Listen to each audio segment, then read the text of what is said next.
Meron tayong i-share ngayon mga sir, mga idol. Dahil galing ito sa kabilang shop. Dinala dito sa shop din natin para meron tinatawag na second opinion. Ganyan. So ang nakita namin na problema, ito, papakita ko. Nung unang dating is, ito ang nakita namin kagad. Yung rectifier diode niya, ito, sabog na. Ngayon, kinabitan daw nila ng panibagong rectifier diode din. Ayan.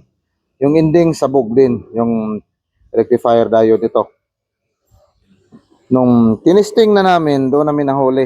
Ito, yung kanyang IC regulator niya. Ayan o. Nung pag-test, dapat mayroon itong battery sign. Tapos pagka pina-start, namamatay. Pero ang kaso nito ay walang battery sign. Ngayon, nahuli namin. Ang problema, kaya namatay itong IC.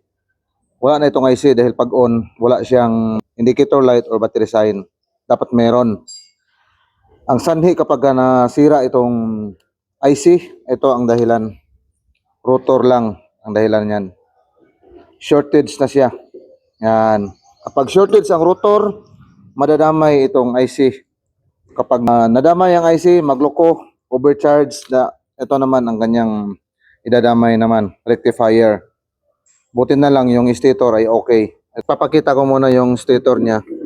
So, yung lock nito ay ayan oh, original. Fibra ang mga nilalagay dito. Pero ang tindi ng sinapit dahil nagsitanggalan siya dahil sa sobrang init. Ang tibay nitong winding nito.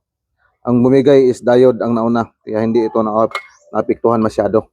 Para sa mga baguhan pa lang o sa hindi pa nakasubok. Ito ay sharing knowledge video po.